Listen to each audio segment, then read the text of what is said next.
What's up, Devy peoples? It's EK back with another hot episode of the Devy Dose.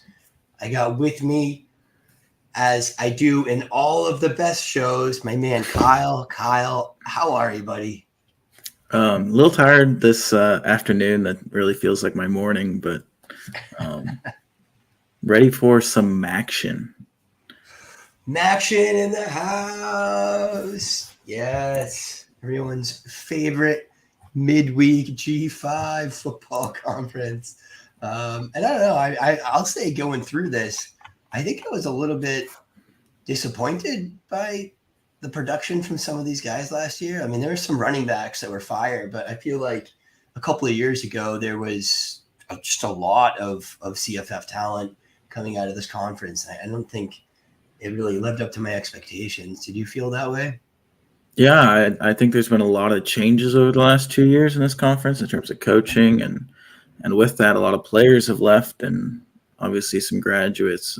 So it doesn't seem as easy to predict this year. Maybe we still get the same kind of production. It's just guys we don't know about yet. But yeah, exactly.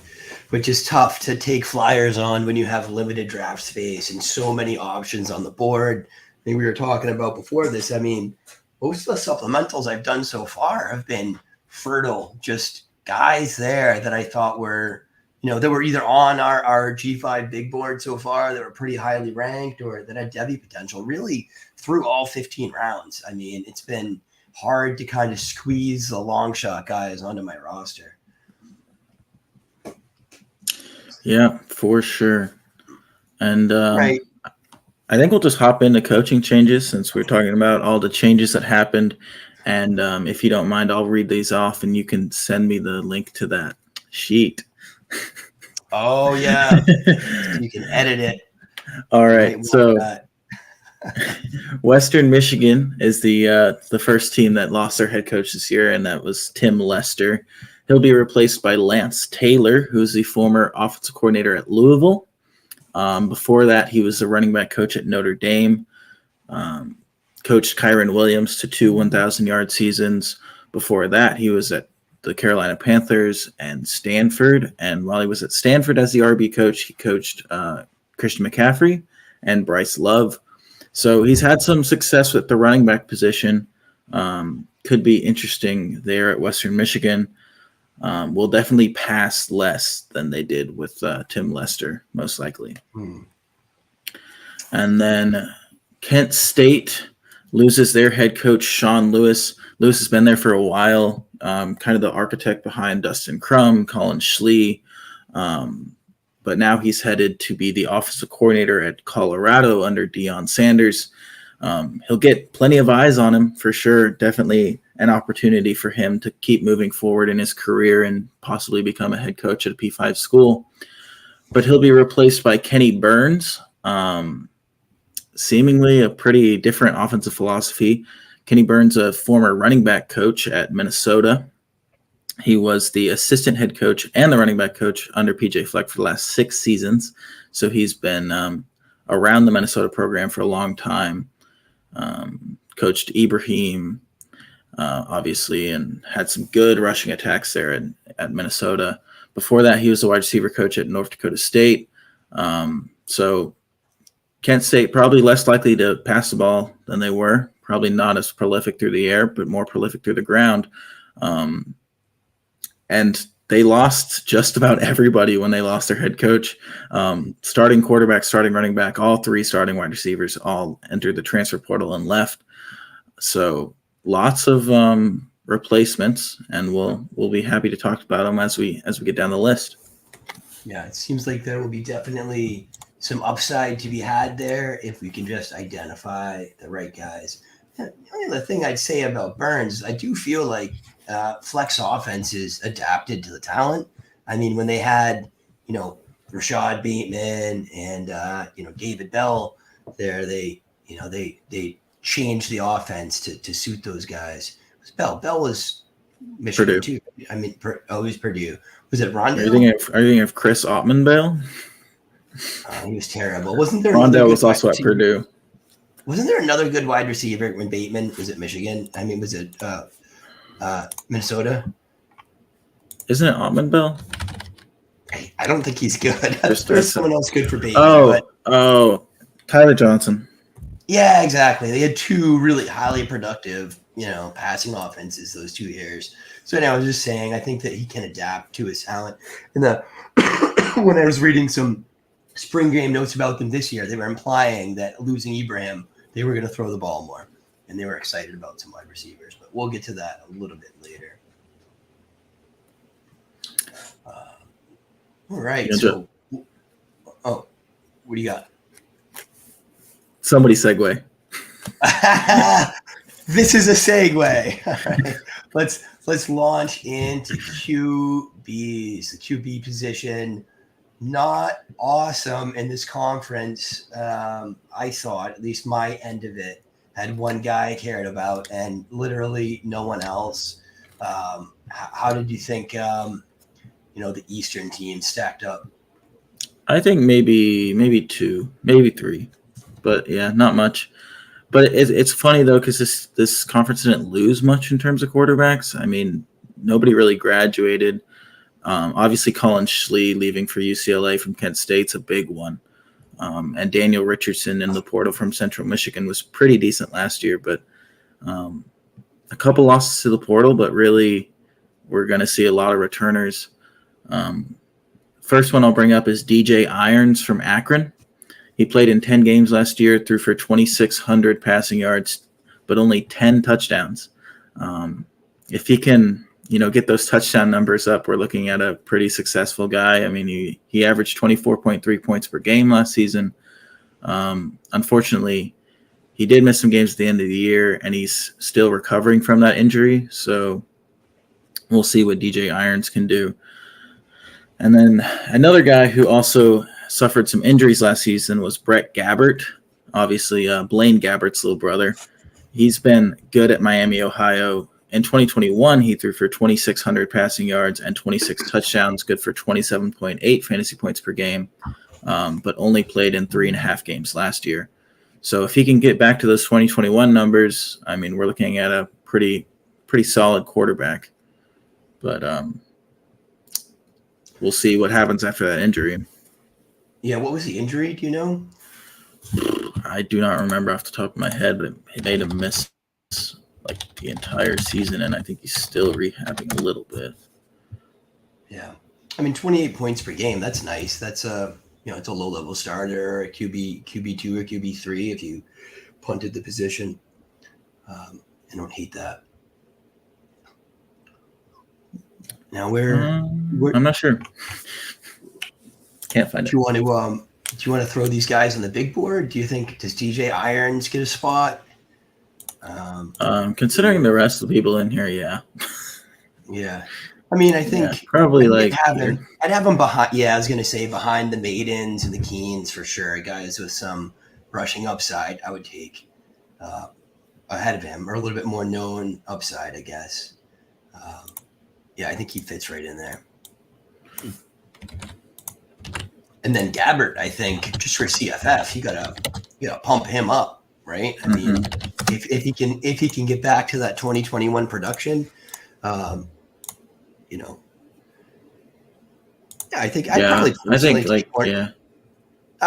live with him anywhere in that area. I'm probably taking Hornsby a lot higher than most of these guys, though, just because I think the upside is enormous. But I don't even know if he's starting. But if he does, my friend.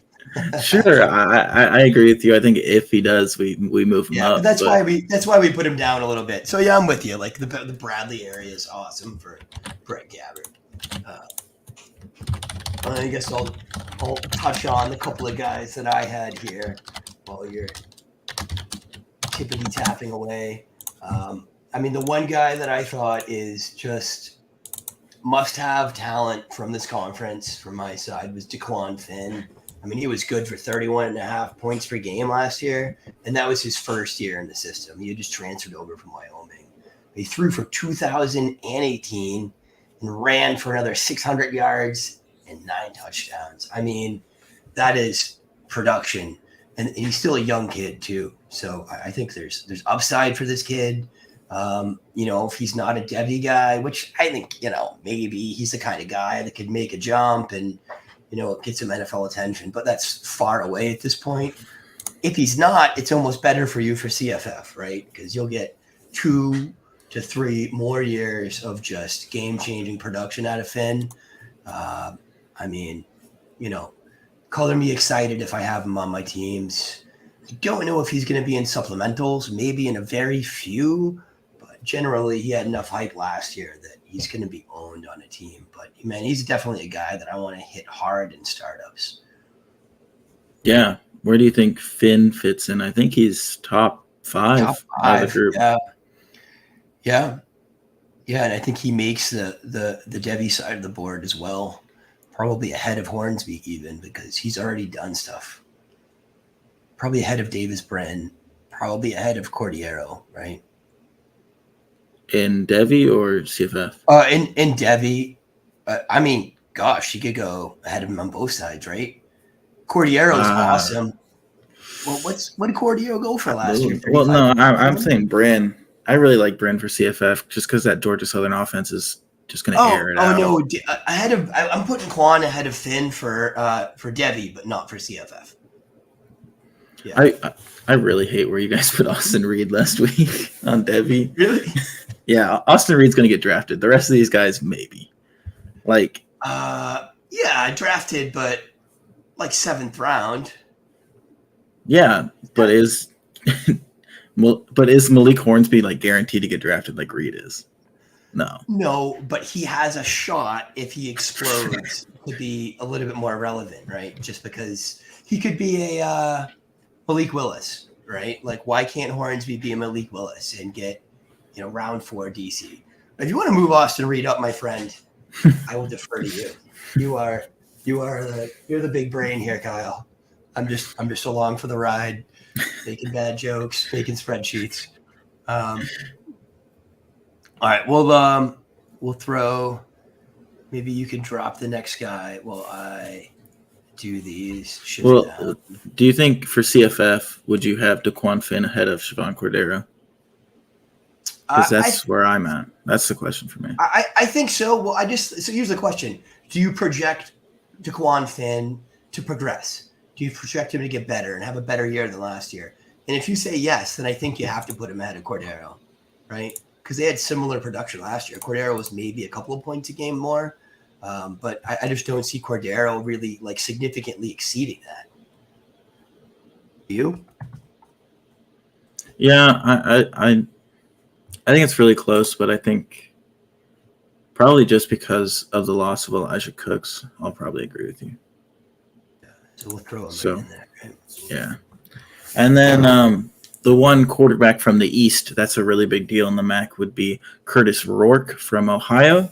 He averaged 32 fantasy points per game last season, was the QB 22 in all of fantasy football just because he did miss a couple games with the knee injury, and he's still currently recovering. But incredible production from him last year. Led Ohio to the MAC championship. He's another guy who I think is probably top 5 or 6 in our rankings as of now. Yeah, I'm with you. Where do you want to throw him?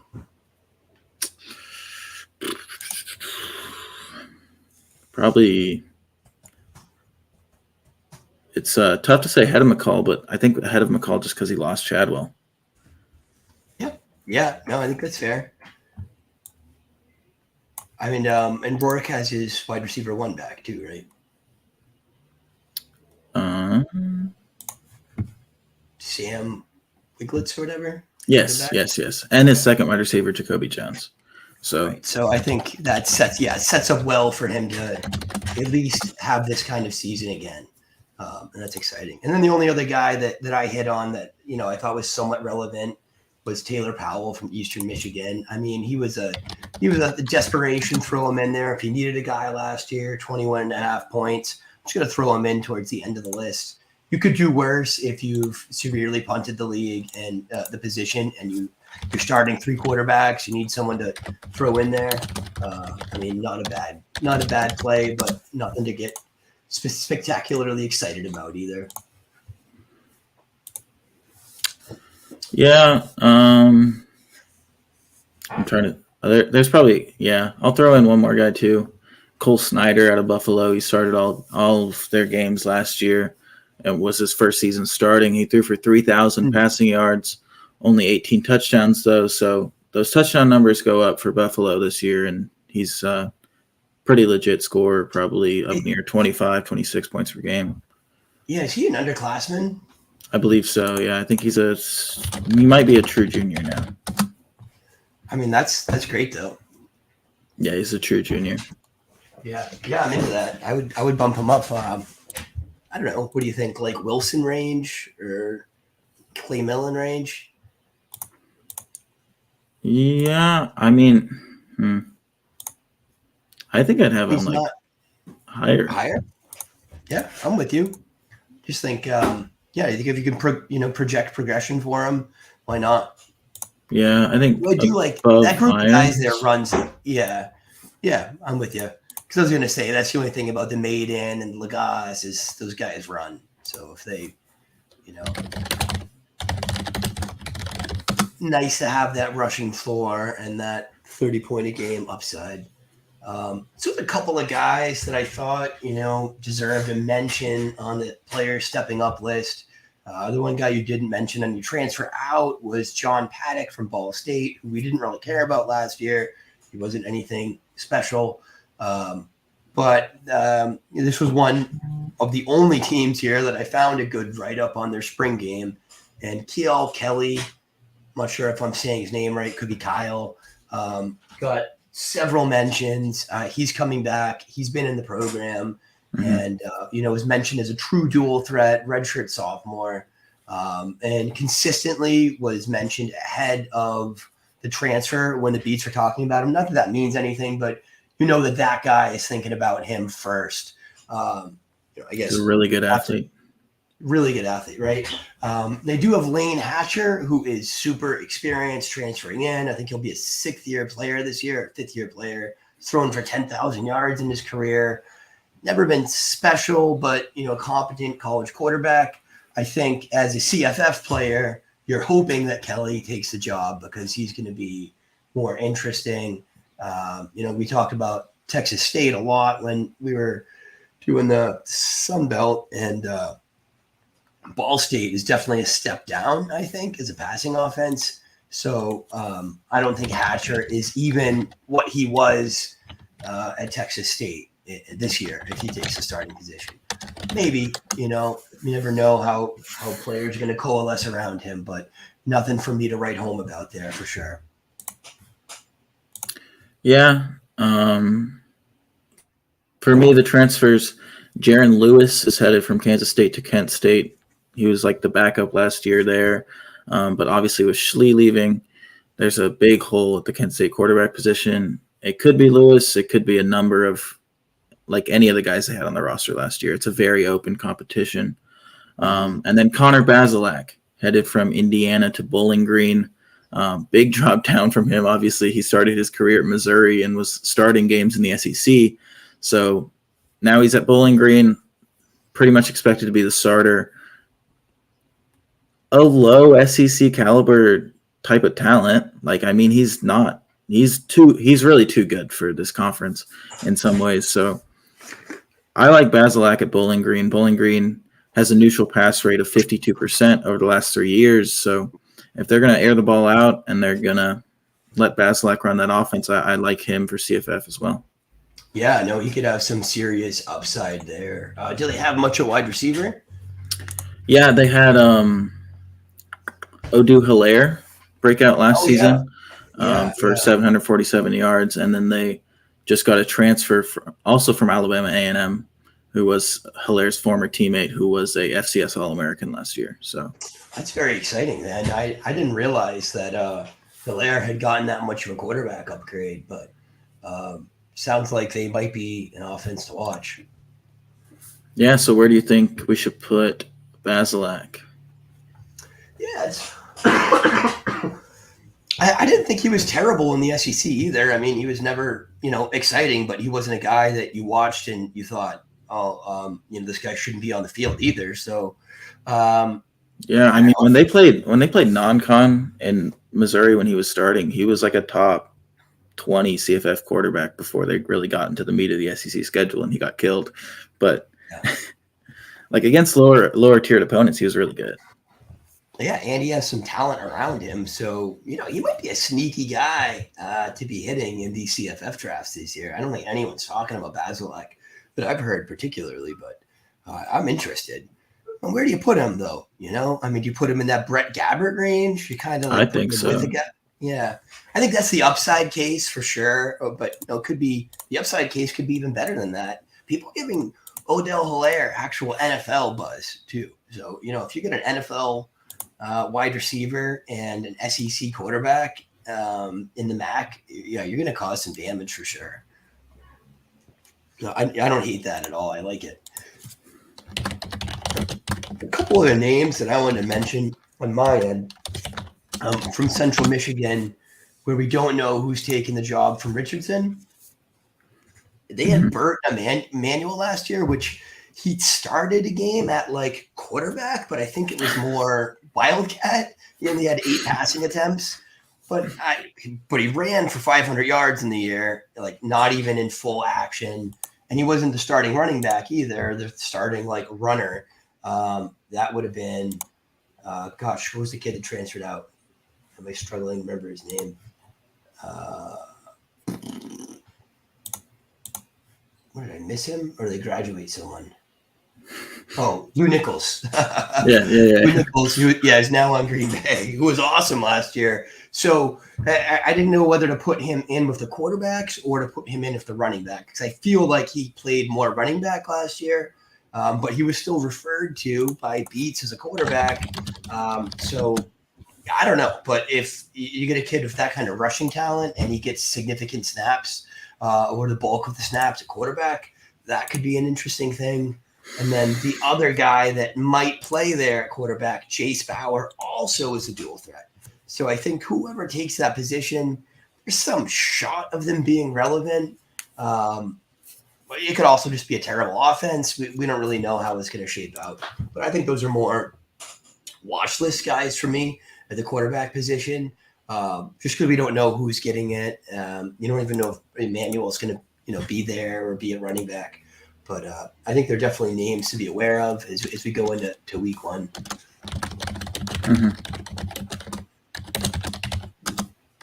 Anything else at quarterback, or I think that about wraps it up. Pretty gross. Any other schools? Yeah. There was. I mention. Not really excited. Yeah, I didn't even bother writing down any of the names for most of the schools. So running backs, the one big departure, we just talked about him, Lou Nichols, graduated on to Green Bay, maybe an end-of-your-bench flyer and dynasty there.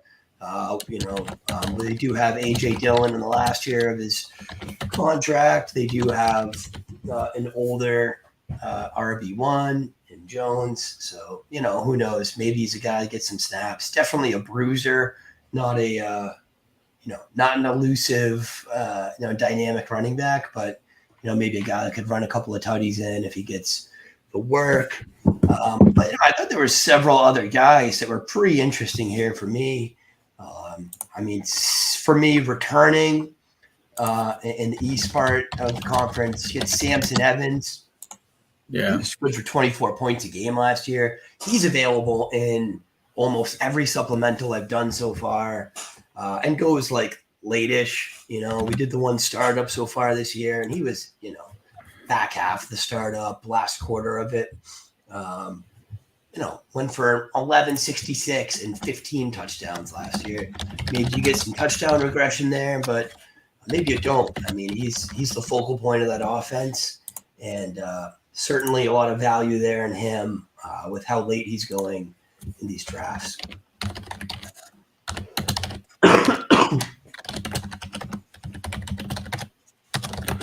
Yeah, so a lot of my side of running backs were pretty disappointing. Buffalo still runs the ball kind of like they used to under Leipold, but there's no longer a Jarrett Patterson type who's taking it all. It's very much a split backfield. Last year it was Mike Washington and Ron Cook Jr. who basically split the backfield 50-50. Both of them had 600 rushing yards. Washington had 7 touchdowns. He had 12.2 fantasy points per game last year. Cook coming off injury. Washington could take a bigger share, in which case I'm a little interested, but not super excited. Bowling Green. During COVID back in 2020, they had a running back breakout named Terrion Stewart. He averaged 100 yards and a touchdown in the 3 games they played during COVID, and he was good. And going into 2021, he had a pretty okay season, led that backfield again, but then was injured and missed all of last year. So he was replaced by Jason Patterson, who had 583 rushing yards and 1 rushing touchdown as the Bowling Green rushing leader. So not very exciting, but both backs on the field this year, it'll probably be even more murky and disappointing. Yeah, maybe interesting if Terrion Stewart, for some reason, grabs the RB1 role, but with that as a committee, it doesn't sound like he is. It sounds very committee. Like one of the reports I read was like they plan to use like 4 backs, so could be not very good at all. Yeah, you read that and you just move on. You just keep it moving. Nothing to see here. But really, the big name on the eastern side of the MAC is Sieh Bangura, coming back for Ohio.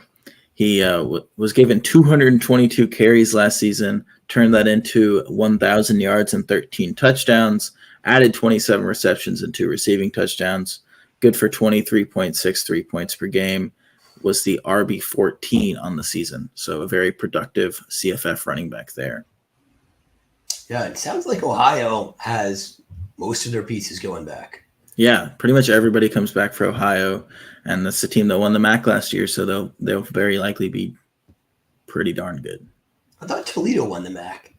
Oh, Ohio might have just won the East. Yeah. Maybe they won the East, yeah. Yeah, they played in the MAC championship. Yeah, Sieh goes early in these drafts, though. I mean, I've been seeing him go like a 4th, 5th round pick, and the production's awesome, but how much better is he than Sampson Evans, who goes at the end of the drafts? I don't know. I mean, I know we're just looking for small edges in these things. They're pretty flat drafts, but he's definitely got all the hype. Yeah. Yeah. So let's go to the table here, the sheet. I think Bangura and Evans pretty much are going to end up back to back. Yeah, with that, I mean, I think Bangura got a lot more passing work. I didn't write down what Evans' receiving work was, but I don't think it was impressive. We'll look it up. Yeah, I mean, they both averaged, 20, low 20s points per game last season. Oh, actually, yeah, Evans averaged. Oh, but Evans got the 15 tutties. That's why he was. So high. He also had 15 receptions. But I mean, even as a junior, he had 13 tutties on just 83 carries. Yeah. I mean, he is the touchdown guy there. So I don't think it's not necessarily. I think we think of touchdowns as not sticky because they definitely aren't in the NFL, but I kind of think they are in college more so. Particularly if one guy is getting all the opportunities, you're going to get it in frequently enough. So I guess Jalen White or Sieh Bangura. That's where I was at. Or Harrison Whaley or Sieh Bangura. I mean, Whaley's in a new offense. What's Wyoming going to look like? Are they going to be any good or are they going to be horrible? Yeah, good question. I mean, I think Whaley's really talented. That's why we have him as high as we do. But I think they both go ahead. Yeah. Bangura and Evans. I just think we have more information about it, which also makes me think about our ranking of Whaley. Maybe have him too high. It might be optimistic, but you'd always move him around. But yeah, I think I'm with you. I need to go right in 2 and 3. And then the one guy that I didn't get to, I just ran out of voice. Got a cold here. Antario Brown. I mean, he's got to be pretty damn high on the board too. Mm-hmm. Last year, he went for 689 yards and 7 in a tandem with Whaley, who we both think is talented. I mean, that offense does nothing but run the ball. He did get I guess, fairly talented transfer in, Gavin Williams, coming down from the P5 level, where he had some moments in his first season with Iowa, but then just wasn't able to do anything last year. I don't know if that's more about Caleb Jackson being good and stealing his lunch, or about Williams being not really a P5 talent. But nonetheless, I think they're both interesting.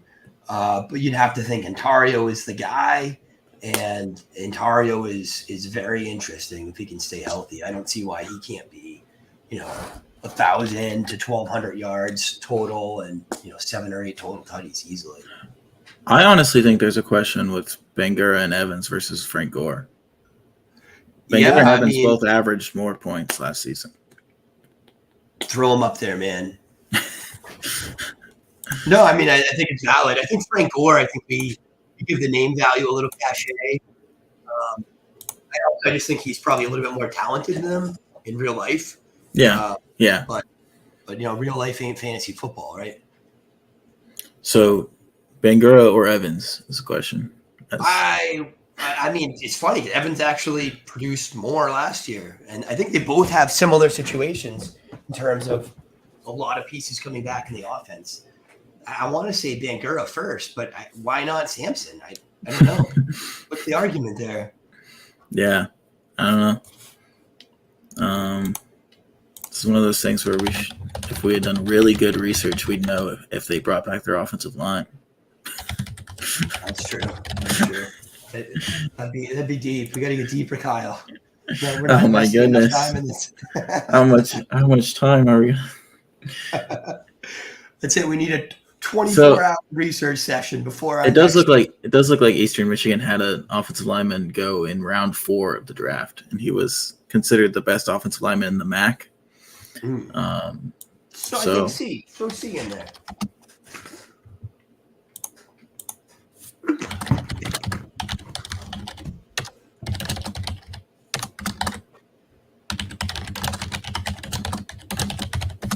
And then what do we do with Ontario? Because, our experience there has been it's gonna be a committee, but it might not matter, right? Yeah. I like Jalen White more. I think Webb. Webb is close. Webb averaged 19.7 3 points per game last season. Peasant was better than Webb just in pure production, but I think we were kind of thinking Webb was going to do better than that this year because of the coaching changes there, right? Some kind of change about Webb. We're excited about him.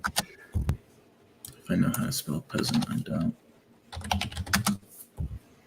Yeah, I don't know. Peasant averaged 15 points a game last season. Oh, really? Yeah. Oh, gosh, I thought he was more than that. All right, well, my bad. So I think you throw Ontario above Peasant for sure. Yeah. Ontario or Webb's the question for me. Yeah. I think you stick here. Stay with Webb above, I'm cool with that. Gosh, I didn't realize how much better Evans was than most of these guys last year. And then, right? Yeah. And then I think Gavin Williams probably comes in right below Terrence Gibbs. Maybe below Sherrod. Yeah. I think Williams in CFF Dynasty you're really interested in, and C2C because actually I think Ontario was pretty young though, right? Is Ontario a junior maybe? I think so. I was just wondering if is Evans the next guy up there? Yeah, Ontario is listed as a junior on FanDrags, but whatever that means. He's got 2 seasons production, so maybe he was a JUCO guy. Yeah, Williams on the list somewhere for sure. I'm comfortable with where you put him. Yeah, I think right below Jeanty's good. They're both 1Bs in their backfield, and I think Jeanty's probably a better player. A better player for sure. I guess one other name to know Toledo, their leading rusher last year was Marquez Stewart, who is listed as an RB/wide receiver in Fantrax. They did have him in a dual role. It just wasn't very fruitful for fantasy football. I mean, 10.5 points a game, that's not anything you want to start. I guess there's some upside if he gets more volume. But for me, going through this, the only guy I really wanted at Toledo was DeQuan. And then I had a couple of guys that could be stepping up, right? I talked about Burt Emanuel earlier. I feel like they're going to play him at running back this year. If they do, I mean, Lou Nichols was very good for fantasy last year. Yeah. Burt Emanuel was, I want to say he was as a recruit, like 6'1", 195. That's big enough. He could be playing at 205 this year and, really causing some harm, at the position, particularly if he put up that kind of production last year, not even being, a career running back, right? I mean, we see these guys a lot that convert from quarterback, like, Jaquindon Jackson, right? That, that can turn into really good running backs as they get experience. So he's a guy I'm interested in. Do I need to draft him right now? No, but I'm going to be aware of the name. And if he blows up week 1, I'm on that.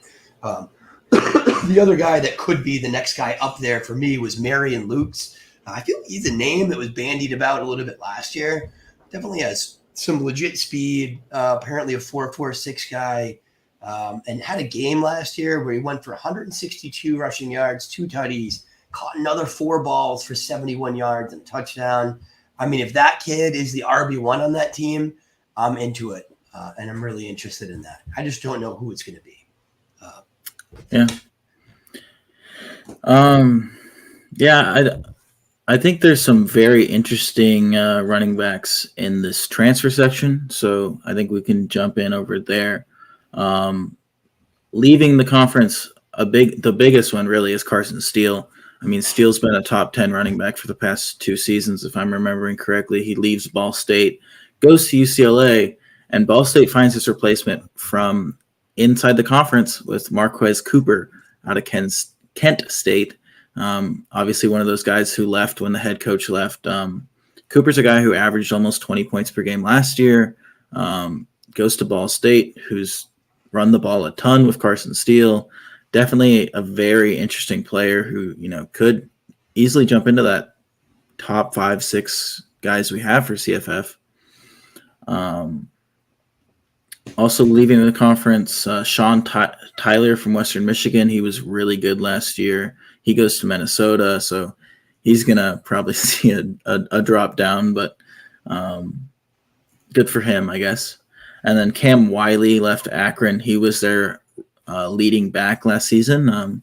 Their lead back who got 300 rushing yards, so not very impressive rushing attack out of Akron. They were very pass heavy, but they do actually replace him, though, with a transfer who's pretty interesting. Lorenzo Lingard, the former 5-star recruit who went to Miami and then transferred to Florida, is now at Akron. And Joe Moorhead said he had a great spring. I think that's interesting. I mean, that's like, we have Sean Dollars on the list. I think that's like kind of Sean Dollars type interesting. I think, and then also, a couple other guys transferred down from Power 5 programs to the MAC at running back position, and those are the guys that usually pop off in the MAC. So Kai Thomas, I love this get for Kent State. I mean, they lost Marquez Cooper. They replaced him with Kai Thomas. Thomas was at Kansas last year after transferring from Minnesota.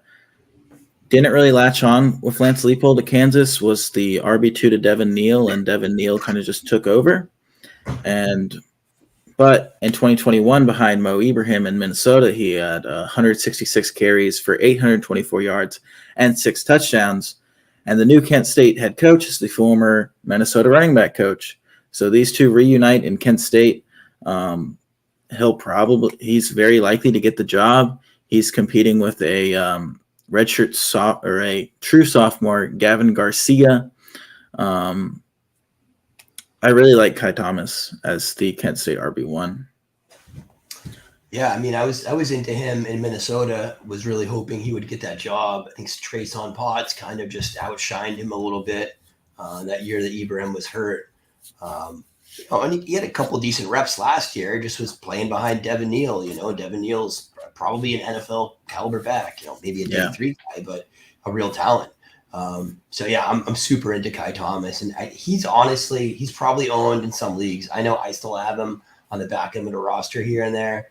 But I think he'll probably be floating around in some drafts that are available this summer. And then also transferring down, Rashad Amos from South Carolina goes to Miami of Ohio. He's a redshirt sophomore now. He was the RB70 in his high school class. He's only had 15 carries over the past 2 seasons at South Carolina, but the South Carolina coaches had some good things to say about him back when he was there during spring practices. And he's been the talk of the town in Miami in terms of the running back position. They're just really impressed by his shiftiness and burst. So could be a player to watch there. And then I'll let you hit on Keyshawn King. Yeah, Keyshawn King's got a lot of hype so far this year. I know the CTC guys are pretty high on him for a couple of reasons. One, like you said, anyone really transferring down from P5 to the G5 levels, always someone you want to keep an eye on. I mean, he got some work last year at Virginia Tech, 74 carries, 440 yards, 3 tutties in a committee. And now he is going down to Western Michigan, where we do see him having some significant opportunity. As Kyle was talking about earlier, Western Michigan does have an HC change, and they're moving to potentially a system that has been really favorable for running backs. So, we're hopeful that might turn into fantasy points for Keyshawn King. No one else there on the roster I really thought was worth talking about. Sean Tyler, who was the guy there last year, is out. He is at Minnesota. We got the wheel going around here. And Sean Tyler playing well there, if that's an interesting thing to you. He's apparently the RB1 there so far this year over Zach Evans. A lot of us like. Tyler's playing ahead of him in spring ball. We'll deal with that more when we get to that conference. But Keyshawn King is going to be free in all of your supplementals. He is owned by no one anywhere unless it's someone else that's chasing the hype from this spring. I don't see why he can't be a thing. Probably the same talent level as Tyler. So, 1,000 yards, pencil him in, I think. So let's rank these guys in terms of each other, and then I think we'll put them in the list. So Marquez Cooper, Kai Thomas, and Keyshawn King, I think, are the clear top 3. So how do you rank those 3? I mean, you got to stick with Cooper. He's just done it. He's been awesome for fantasy. I know, was he 22 points a game last year or something like that? I believe high 19. Yeah.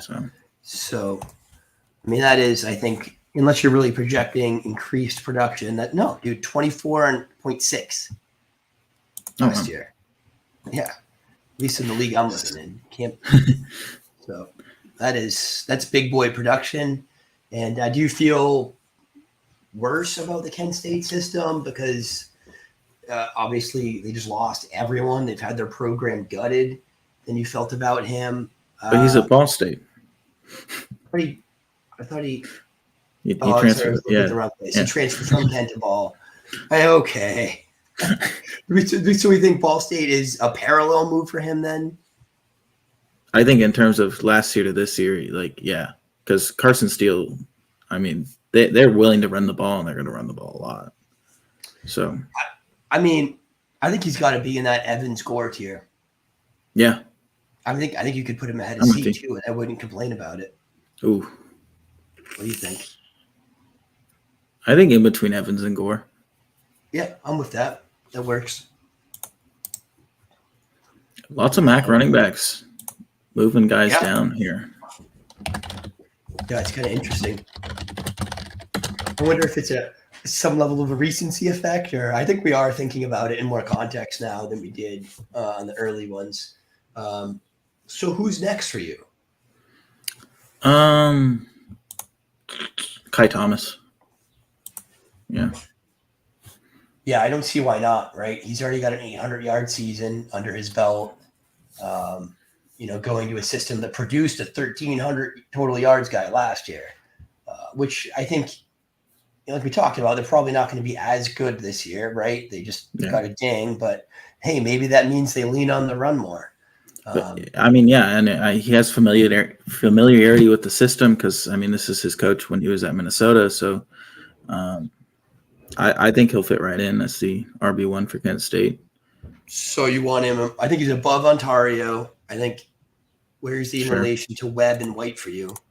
Probably above Webb. White's close. Yeah, I think Kai Thomas hasn't even gotten drafted in most of the supplemental ones that I've seen either. Wow. So he's free money. I feel like he's probably owned in a lot of them already. Yeah. But I haven't seen anyone pick him that I've noticed. The CFF drafts, people are on him for sure. All those best balls. Jake's running. He goes fairly highly. But yeah, I'm with him there. And then Keyshawn King, I think we're doing a lot of projection there. But, I mean, I think it's easy to project him if he wins the starting job to be a fruitful running back. I don't know. How strongly do you feel about that system? And, are you penciling him in automatically for 1,008, or are you more cautious? I don't know. I think I'm cautious with the coaching change and, like what else do they have?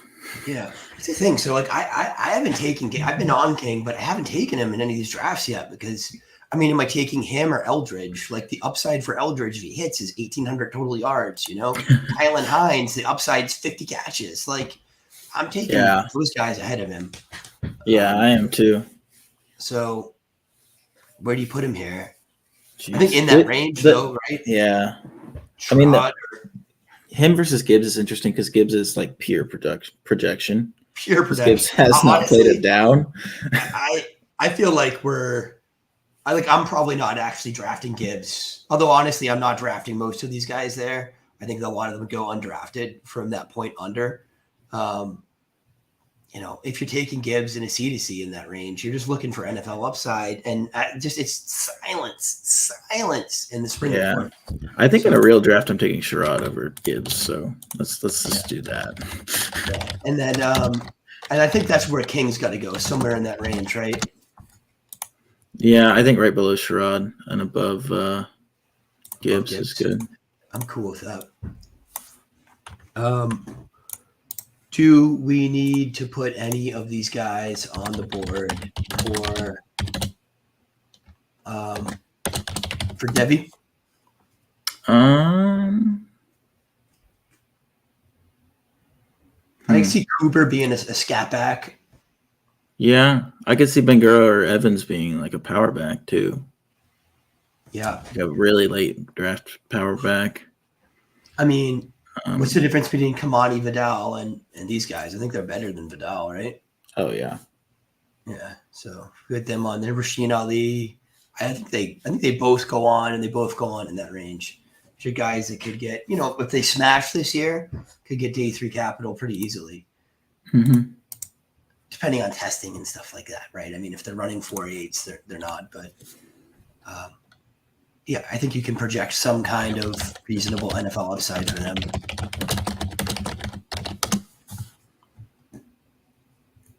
I'll throw them in.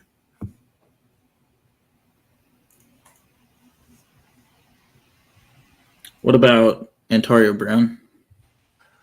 For the NFL? Yeah. Yeah, why not? I think here's good. I mean, we've seen Northern Illinois backs succeed in the NFL, right? Yeah, or transfer up. You never know. Yeah. Lingard, do you have to talk about him anymore? Or do you have to rank him? I threw him in the Devy right above Darquez Stewart and below Kyrie Robinson. I think there's a chance. I mean, he was so talented out of high school. Like, maybe. Yeah. Anyone else here? I'm really interested in whoever gets the Central Michigan job. So I threw Marion Lukes down at the bottom of both pages because I just don't know what he's going to do. But I think if he gets the job, he's going to be a really valuable piece. Plus if he actually has 4.46 speed, he's not a big guy, but he was a recruit. He was 5'9", like 195. I mean, put a couple 1,200 yards your seasons on your resume and bulk up to 205, and you're a day 3 NFL pick all day. Kai Thomas, does he go on that Devy at all? Yeah. I feel like transferring down is not great for your NFL prospect. No, probably not. All right. Anything else at running back? Or are we done there? No, I think we go straight into wide receiver. And it's a conference that lost quite a bit at wide receiver, so we'll fly through all that real quick. Shockey Jacques-Louis was the leading wide receiver at Akron last year with 931 yards. He graduates. Mac Hippenhammer from Miami, Ohio graduates. Johannes Tyler from Ball State. Justin Marshall from Buffalo. And Cole Tucker from Northern Illinois also all graduate. All had pretty decent seasons, were the wide receiver ones for their team. And then the transfers out is a pretty big one here because all these guys are moving up, which is really impressive. Tyrone Broden, a massive wide receiver from Bowling Green who really broke out as a freshman last year, is headed to Arkansas. He's gotten rave reviews at the Arkansas spring camp, so that's an interesting one. Tez Walker out of Kent State going to UNC. He's projected to be the UNC wide receiver 1. So lots of talent leaving. Jashawn Polk from Kent State also moving up to the Power 5, going to Western Virginia, or just West Virginia, Dante Cephas from Kent State going to Penn State, and then Corey Crooms headed from Western Michigan to Minnesota. So 5 guys from the MAC going to the Power 5 at wide receiver. Pretty impressive, which also means got a lot of talent to replace. So, yeah, for sure. Who's going to do it, Kyle? That's my question. Who's going to do it? Who's the guys? Yeah, Akron threw the ball a lot last year. They were down a lot, so they threw a lot. And it was a 3-headed attack. Shockey Jacques-Louis, Alex Adams, and Daniel George. Adams and George are both still in town. Alex Adams is a guy that I really like for CFF. He was my second-round pick in the supplemental for the program this year. Obviously, no freshmen in that draft, so just returners. But he's a former LSU signee, played his first 2 seasons at LSU, had like 1 reception, but transferred to Akron last year and put up 63 receptions, 856 yards, and 9 touchdowns. Good for 19.86 points per game, and the wide receiver 25 on the season. Would have been a little higher if he didn't miss a game. And then Daniel George was the wide receiver 3 at Akron last year. Will probably step up and be the wide receiver 2. He had 67 receptions for 793 yards and 2 touchdowns. So I'm pretty darn excited about both those guys. I think George is a guy who's really under the radar too, because of those 2 touchdowns kind of capped his CFF point total. So a guy that's pretty far down the list for a lot of people. Yes, interesting. And of course, Odieu Hiliare? I think it's like Odieu, but with an O. So Odieu Hiliare. I mean, he's gotten a ton of hype. He's making top 25 returning wide receivers lists. He's making NFL draft watch lists. And then we're talking about in the quarterback section, getting a significant upgrade at quarterback. I mean, he could be a big thing this year. Yeah, really caught a lot of people off guard transferring up from Alabama and A&M last season. But a big season nonetheless. And obviously Bowling Green loses Tyrone Broden, so even more opportunity to be the one. And then Sam Wiglis is coming back at Ohio. He had 73 receptions, 877 yards, and 11 touchdowns last season. Good for the wide receiver 12 on the year. So a big season from him last year, returns his quarterback. Ohio returns all their players, as we've mentioned. So expect another good season from him. And then alongside him was Jacoby Jones. He was a a massive deep threat for Ohio because he had 777 receiving yards on just 45 receptions. That's nice. So 6 touchdowns to go along with that, ends up being 12.86 points per game. If he can get into a role where he gets a few more receptions and gets those PPR numbers up, he'll be a good CFF wide receiver. Yeah. And then a couple of last guys out of the Western Conference was Jerjon Newton, who is returning. He's going to be a fifth-year player. Went for 830 and 9 tutties last year, 14 points per game. Wide receiver 50-ish. And Treyvon Rudolph, who I somehow forgot, although he is one of my favorite G5 players. This kid blew up in his second year as a player at NIU and then was hurt immediately after. But his 2021 season, he had nearly 900 yards and 7 touchdowns. He's a little bit of a slimmer guy, but someone that we were talking about with legitimate Devy upside a couple of years ago. Excited to see what he can do this year, and he is the guy there. There's no one else. No one there had more than 500 yards last year. So the Rudolph show all over. Looking back at 2021 in terms of just that season, he was like the second best wide receiver in the country in terms of weighted dominator rating over average, and 4th best in terms of receiving yards per team pass attempt over average. So, I mean, he was up there with guys like Josh Downs, Jordan Addison, and Jackson Smith-Njigba. Like, this is a guy who was like insanely productive for the lack of pass attack for NIU back in 2021.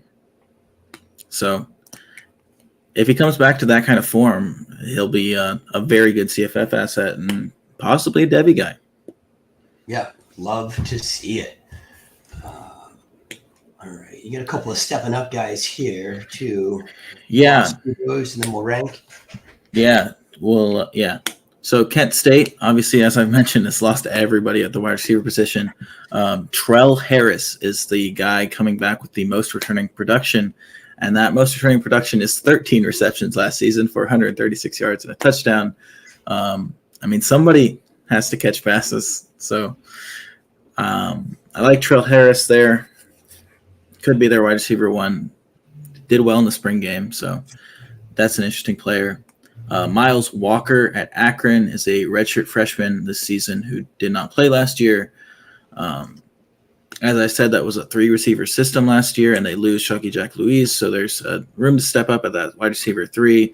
Walker was the most impressive wide receiver in the spring game. Alex Adams didn't play all spring, so Walker got the opportunity and apparently seized it.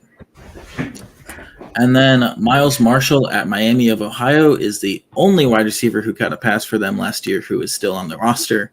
He is a 6'4" senior who had 390 receiving yards and 2 touchdowns in his first season there at Miami after starting his career at Indiana.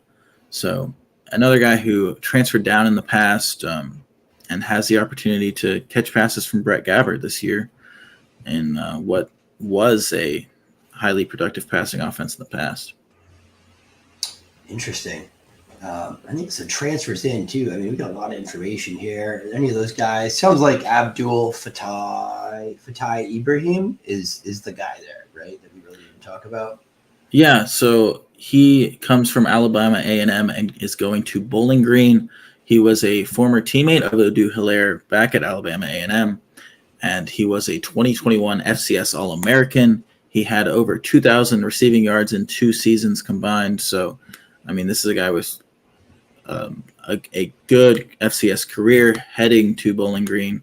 He only has 1 year of eligibility left, but he will probably be in for a decent season. And then the other guy also coming from the FCS that I thought was a little interesting was Gage Larvadane from southeastern Louisiana heading to Miami of Ohio. As I said, Miami has 1 guy who caught a pass last year, still on the roster.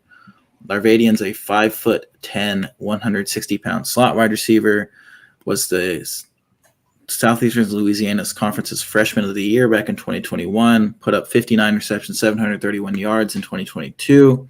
Has a similar build to Matt Kippenhammer, could be that kind of slot replacement guy. So I think he's a little interesting. And then Darrell Harding Jr. is transferring down from Duke to Buffalo. He's a grad transfer, already graduated from Duke. Wasn't much at Duke, but this Buffalo wide receiver core is barren as it comes. So he could, maybe have a 600-700 yard season. Yeah, right. And then one freshman you highlighted here, Jared Kelly at Kent State. Seems like a hybrid type guy. Maybe got some explosive traits. Could he get a role? Maybe. We don't know. Yeah, wide open depth chart for him, for sure. So a lot of guys here to rank. Where do we start? I think we start with. Where do you want to start? Start returners. Yeah, start with some easy guys like Wiggles and Adams. Yeah. So who's your top CFF guy out of this group? I think Adams. Like that 19 points per game last season is just ridiculous. Yeah, that's pretty nice. That's top 10 if he plays every game. So, Tyron Smith or Alex Adams? I like Adams. You like him over Ashton Hawkins? I think I like him over Horton. Really? Horton was top 20 last year, right? Pretty much has the same.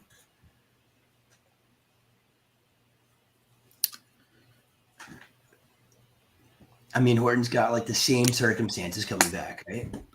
Torrey Horton averaged 20.58 fantasy points per game. Yeah. Okay. I have a hard time putting him over. I get that. But Ashton Hawkins, he outproduced him. I think we see some upside for Hawkins this year, right? With the different system, Texas State, but also some other guys that could be in play there. So I'd be comfortable with that range, anywhere Hawkins, Smith, Burgess. I think any of those guys are pretty the same upside. But I guess it's the guy that just did it. Yeah, and Tyron Smith without Zachary Franklin being there could be really interesting too. Could smash, Yeah. Exactly. I like him more than the Georgia Southern guys though, because there are two Georgia Southern guys right there. Like that's a split core when Adams is probably going to be the main guy. I am with you. I think that's it. I think you could put him anywhere in that Hawkins to Smith range, but I'm cool for sure with him above Burgess. But I think for me, God, my cold's making me sound like Pee Wee Herman. I think for me, honestly, I'm interested in Odieu Hiliare. Honestly, I just think the talent level's there. He gets a significant upgrade at the quarterback position. I think he's the next guy up for me. Would you agree? You like him over Wiggles? Wiggles. Was Wiggles the wide receiver 12 last year? Did he play extra games? Is that what it is? It might be. That's just. I just don't understand how he had a lower fan tracks. Yeah. I like Wiggles for CFF for sure. I'm personally I may have done the points per game in like two different leagues with different scoring systems. I think you must have, yeah, and that's probably why I had Cooper so high too, right, as opposed to you. Yeah. We should probably get a Devy standard league. One of the ones we're both in and use that moving forward. We do like ballers or born and raised or something. He's listed as the wide receiver 11 on this one I'm looking at now, but still only 16.55 points per game. Yeah, it's kind of weird. Did he play extra games is what I'm wondering. Like counting bowl scats or something. Maybe. So I think in a C2C, I'm 1,000% taking Odieu Hiliare over almost any of these guys. I could see Wiggles over him for CFF. But he has 14 games played. Yeah, right. So I'm really more interested in the points per game than I am anything else. I think I think that range is good for both of them, honestly. Like if I'm on the clock staring down Hiliare or Caleb Hood, I'm probably taking Hiliare personally. But again, I'm always drafting with at least somewhat of a Devy slant for better or for worse. Yeah, I think it's a tough call between him and Burgess, but yeah, for CFF, I think you could. I'm okay with Burgess first if that's how you feel about it. Some people I think like Hood more than Burgess too, but I think you and I both decided Burgess was more the volume guy, right? Whereas Hood was like a deep threat guy there. I think that's why we liked him more. Mm-hmm. But yeah, I mean, I'm cool with Hiliare anywhere in that range that you're comfortable with him. Even like, I think I'm definitely have him ahead of Ricky White because Ricky White's all projection.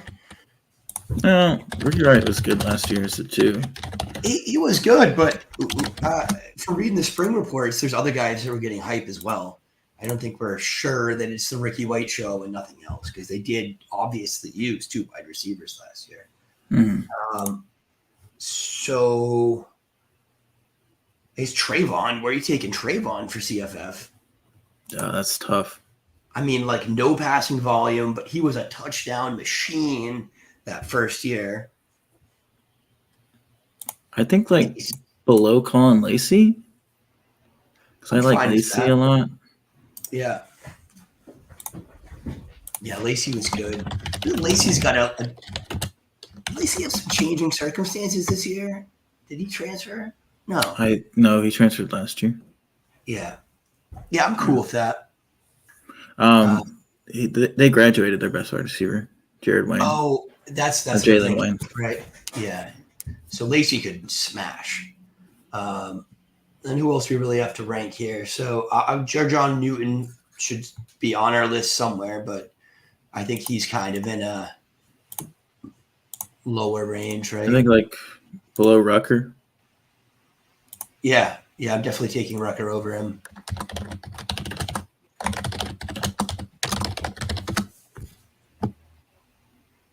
Gosh, this wide receiver list gets ugly at the bottom. Yeah, right. Those are just names. Yeah. Yeah, their names with some upside, though, you know? Like a guy like Reggie Brown could crush or he could do nothing. Cyrus Allen could be awesome. I think Jacoby Jones from Ohio deserves to be somewhere in here. Yeah, in the same just a guy list. Yeah, I think there's less projection though because he's a guy who did stuff last year. So yeah, right. As like Corrales and below, I think is a lot of projection. I think you got to put Abdul Fattah on there as well somewhere. Yeah, especially considering we have like Raphael Williams in here, and I think probably like here. He's a guy that was, an FCS All-American, but like, geez, man, I'm a pretty big Christian Watson fan. You know, there's no saying that FCS guys can't come up and make a real impact. So yeah, somewhere in there for sure. And then honestly, especially when we just saw Bowling Green do it with Hiliare. Exactly, and I mean honestly, I both the Bowling Green guys deserve to be on our Devy list too. I think Hiliare, honestly, Hilaire's getting buzz from draft people, and most of these other guys aren't. I think he goes right behind Corley. Yeah, I'd put him above Corley. Oh yeah, cool. Torrey Horton? Did you put him first? I think I put him first.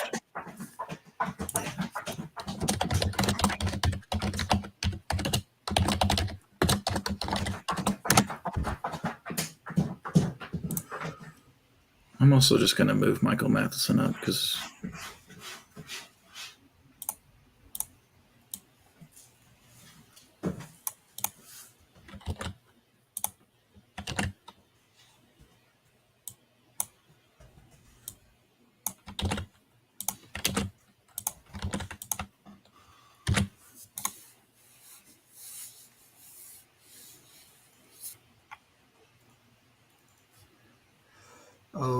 So Hiliare and Rudolph has to be on the Devy list too.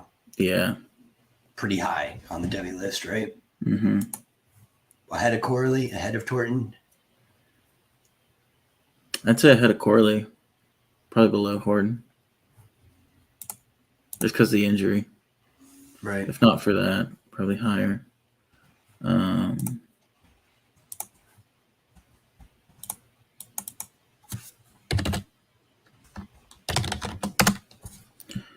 think we give Alex Adams a nod. You think he's that talented? Yeah, I mean he's a SEC recruit. Right. A lot of players had trouble cracking the LSU rotation back when he was there. That's true. And you had guys who were at LSU like Racey McMath with like 15 receptions who ended up getting drafted during that time. Yeah, and getting on the field. Racey McMath has played some significant snaps. And that's just because they suck. But well, no one is disputing that, my friend. All right. Anything else at wide receiver? I mean, that's a lot of information. Definitely changed our lists quite a bit. Yeah, I think maybe we throw Trell Harris and Miles Marshall down here in the depths of the CFF list as well. Yeah.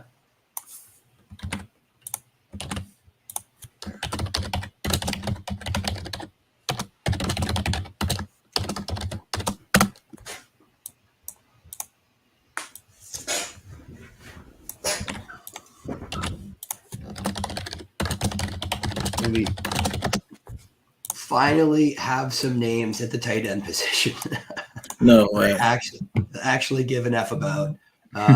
So two guys, both from Ball State, that were relevant last year, and I think they're both particularly interesting for a couple of reasons. One, nothing there at wide receiver at Ball State. Two, for both of these guys, it was their first year playing the position. It was for Brady Hunt. It was his first year primarily as a tight end. He played some snaps at quarterback the year previous. He is a senior this year. He was a junior last year. But it was his first year as a full-time tight end at Ball State. And then Tanner Koziol, I'm not sure how you pronounce it, came in behind Brady Hunt and caught 35 passes for 373 yards and 7 touchdowns as a freshman. So Brady Hunt was a redshirt freshman last year.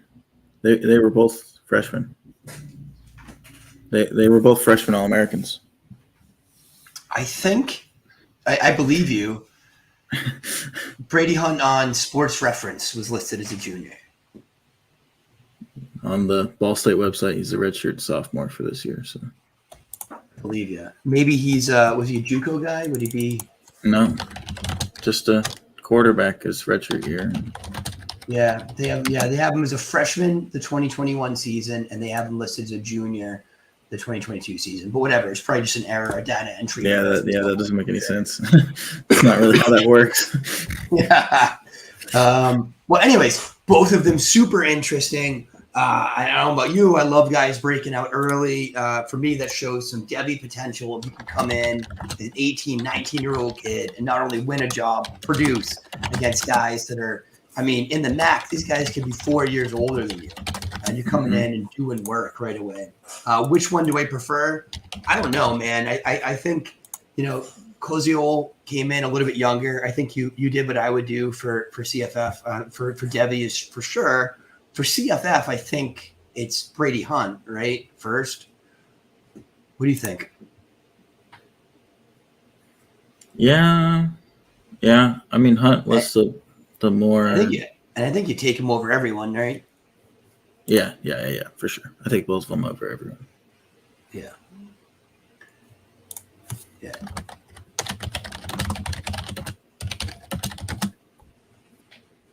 I think the only other name worth talking about, we did have a graduation. Joel Wilson went on. I think he made the NFL roster.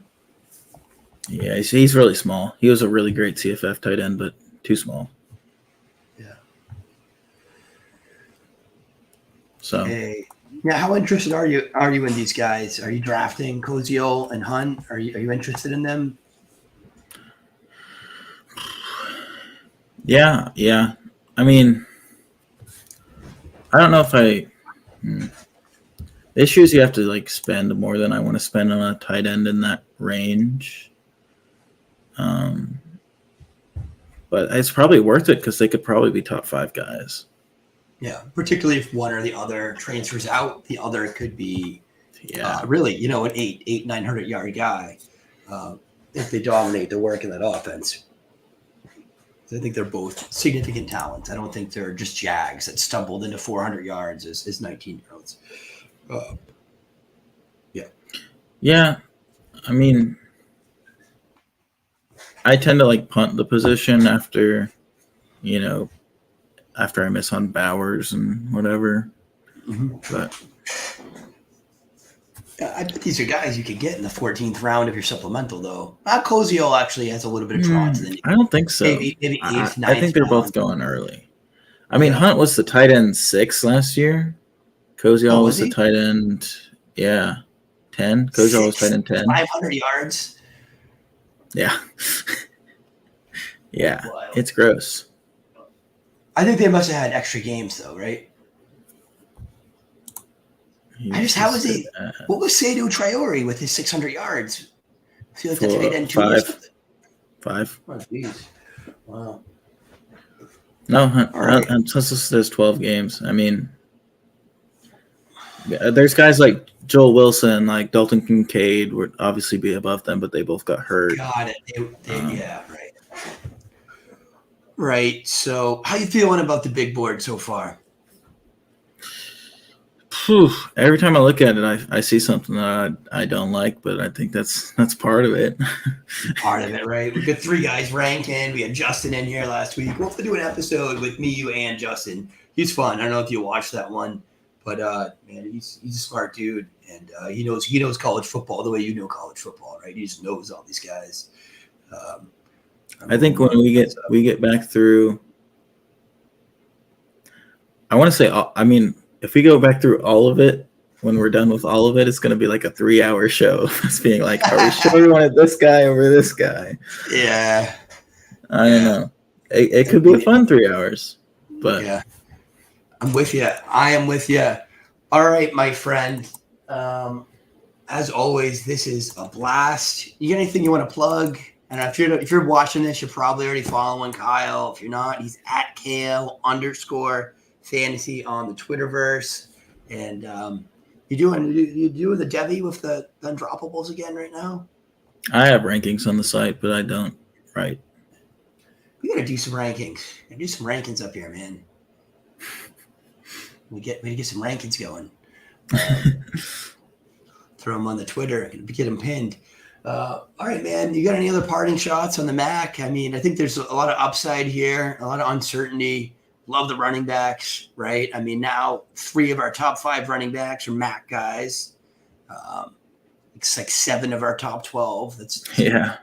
The Mac, not as fun through the air as it used to be with Dustin Crum, but plenty to work with through the ground.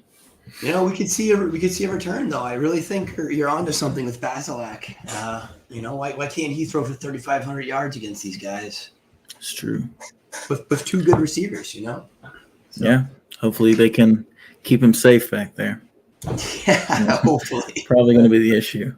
Probably the issue.